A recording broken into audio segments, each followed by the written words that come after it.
Anthony Scaramucci does not have a job in the White House. Now, I know that's news to a lot of people, and now he might never have a job in the White House. Everyone treats him now as if he works in the White House, but he doesn't. He's just a visitor. He has been promised the job of Director of Communications, and he is behaving as if he already has that job, although he is behaving unlike anyone who has ever actually had that job. He is so far a real-life version of My Cousin Vinny in the White House, which is why I've asked the star of My Cousin Vinny, Joe Pesci, to join us tonight to read Anthony Scaramucci's latest quotes published in The New Yorker, which are dirtier and crazier than anything Joe Pesci has ever said on film. Yes, including Goodfellas and Casino and Raging Bull.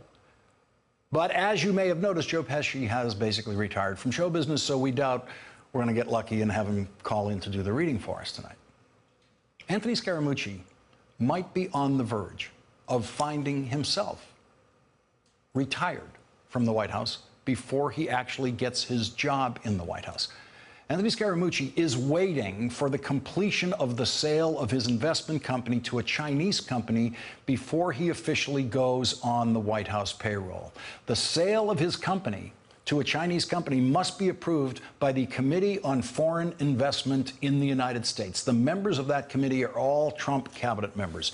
Secretary of the Treasury Steve Mnuchin, Attorney General Jeff Sessions, Homeland Security Secretary John Kelly, Commerce Secretary Wilbur Ross, Defense Secretary James Tillis, Secretary of State Rex Tillerson, Energy Secretary Rick Perry, and U.S. Trade Representative Robert Lighthizer. The head of the Office of Science and Technology Policy is also a member of that committee, but that job is vacant in the Trump administration. Now, normally the work of that committee is done entirely by staff, all done at the staff level. Very little about these cases ever come to the attention of the cabinet members, but this one is different.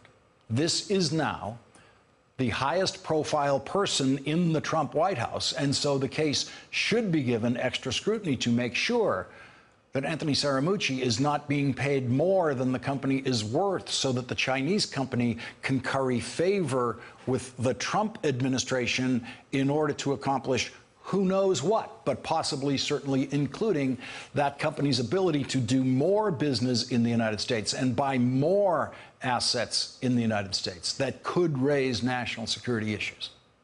This is now the Committee on Foreign Investment's most important case, and it is taking longer than Anthony Scaramucci expected. And that is why last Friday, on the day that Anthony Scaramucci seized the microphone at the White House for the first time, Anthony Scaramucci said this. I have worked with the Office of Governmental Ethics to take care of all of my business conflicts. My start date is going to be in a couple of weeks so that it's a 100% totally cleansed and clean. And I don't see an issue with it. The Office of Governmental Ethics doesn't see an issue with it, nor does the White House counsel. They don't see an issue with it as long as the company is sold before Anthony Scaramucci goes on the White House payroll. But since Scaramucci made that announcement, life in the Trump administration has changed dramatically for at least one member on the Committee on Foreign Investment, Attorney General Jeff Sessions. So Anthony Scaramucci has to ask himself tonight, is the Attorney General of the United States in a mood to be helpful to him? Or might the Attorney General want to take a longer look at Anthony Scaramucci's business before he approves the sale to a Chinese company? Secretary of State Rex Tillerson might not be eager to see someone like Anthony Scaramucci go to work in the White House and start saying things about foreign policy that make the Secretary of State's job more difficult than the president already makes it. Some estimates indicate that Anthony Scaramucci stands to take home about $85 million in the sale of his company to the Chinese. Today, the Chinese buyers of Anthony Scaramucci's company might be wondering just how much favor they can win in a Trump administration if Anthony Scaramucci is not in that administration. What Anthony Scaramucci said to Ryan Lizza at The New Yorker should prevent Anthony Scaramucci from ever working in government at any level, including state, local, and county government. The only place in American government that would hire anyone like Anthony Scaramucci is the Donald Trump White House. Last night, Ryan Lizza of The New Yorker tweeted this news. Scoop, Trump is dining tonight with Sean Hannity, Bill Shine, former Fox News executive, and Anthony Scaramucci, per two knowledgeable sources. Anthony Scaramucci then called Ryan Lizza to find out who his source was. He actually thought that a reporter would simply reveal to him his confidential source. Scaramucci said, "You're an American citizen. This is a major catastrophe for the American country. So I'm asking you as an American patriot to give me a sense of who leaked it." Anthony Scaramucci thinks that the news that he was having dinner with the president and Sean Hannity is, quote, a major catastrophe for the American country. And he thinks a reporter, upon hearing that, will tell him who told him about the dinner. When Ryan Lizza would not tell him the source, Scaramucci said, "Okay, I'm going to fire every one of them, and then you haven't protected anybody, so the entire place will be fired over the next 2 weeks. They'll all be fired by me." Anthony Scaramucci firmly believed that he already knew the answer to his question. He was absolutely convinced before he made the phone call that Reince Priebus was Ryan Lizza's source. He said to Ryan Lizza, "I'll get to the person who leaked that to you. Reince Priebus, if you want to leak something, he'll be asked to resign very shortly." And then, after predicting that Reince Priebus would be fired, Anthony Scaramucci said, "Reince is an effing paranoid, schizophrenic, a paranoiac."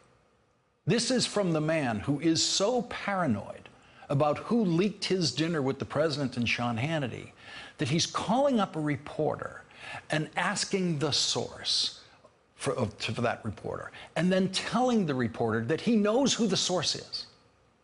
Ryan Lizza confirmed today that Reince Priebus was not his source for the information about the dinner. And in effect, then, he confirmed that Anthony Scaramucci is paranoid about Reince Priebus, that he, Anthony Scaramucci, is exactly what he accused Reince Priebus of being. Anthony Scaramucci is so unprofessional. He was no doubt not aware that he was saying all of this on the record. Ryan Lizza says there is a recording of all of this, which we can only hope we are allowed to hear. Anthony Scaramucci attributed this thought to Reince Priebus: "Let me leak the effing thing and see if I can block these people the way I blocked Scaramucci for 6 months." Reince Priebus did everything he could to prevent the Trump administration from suffering the invasion of Anthony Scaramucci. Scaramucci is right about that. Reince Priebus did try to block him from working in the White House. The paranoid Scaramucci, who knows nothing about government, said that the leaking of his financial disclosure documents with the government was a felony that he called the FBI to investigate. Those documents were not leaked. They were public information, and nothing about obtaining those documents could ever be illegal. Scaramucci told Ryan Lizza, "What I want to do is I want to effing kill all the leakers, and I want to get the president's agenda on track so we can succeed for the American people." Like President Trump, he occasionally speaks of himself in the third person, and in this instance used his nickname, the Mooch. "Okay, the Mooch showed up a week ago. This is going to get cleaned up very shortly, okay? Because I nailed these guys. I've got digital fingerprints on everything they've done through the FBI and the effing Department of Justice. They're going to get prosecuted probably for the felony." Because Anthony Scaramucci is a wild liar, there is no way of knowing whether he has any digital fingerprints of anything or whether he's communicated with the FBI about leaks in the White House. Of course, it is against the rules of the White House for Anthony Scaramucci to communicate with the FBI about any investigation.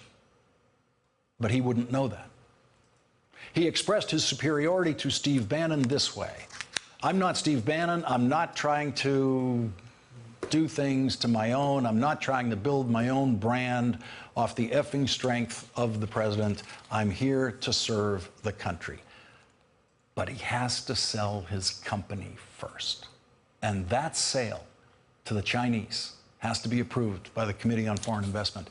And if the Committee on Foreign Investment blocks the sale, there is only one person who can overturn the ruling of the Committee on Foreign Investment, and that is the President of the United States, Donald Trump. If President Trump actually goes ahead and puts Anthony Scaramucci on the taxpayer-funded payroll of the White House, he will be showing us once again that he does not have the judgment to carry out the duties of the President of the United States. The Scaramucci story is tonight the story of presidential judgment. Donald Trump has seen what Anthony Scaramucci has said, and so far we have every indication that the President has accepted all of it, accepted what Anthony Scaramucci has said, has no problem with it. Any other president would have banned Anthony Scaramucci from the White House today. Any mayor would have banned Anthony Scaramucci from City Hall, from Town Hall. No one with any executive judgment would want a person like Anthony Scaramucci on his team. And if the president says tomorrow that Anthony Scaramucci will not be working in the Trump administration, then, and only then, will we find out just how much the Chinese really do value Anthony Scaramucci's company. Will they pull out of the deal to buy Anthony Scaramucci's company if he does not have influence in the Trump administration? This is a pass-fail moment on presidential judgment. Get rid of Anthony Scaramucci and you pass, keep him on and you fail. If the president knows what's good for him and his White House, not to mention the country, the taxpayer, he will send the mooch back to where he came from. But Donald Trump has never been very good at knowing what's good for his presidency or the country. Hey there, I'm Chris Hayes from MSNBC. Thanks for watching MSNBC on YouTube. If you want to keep up to date with the videos we're putting out, you can click subscribe just below me or click over on this list to see lots of other great videos.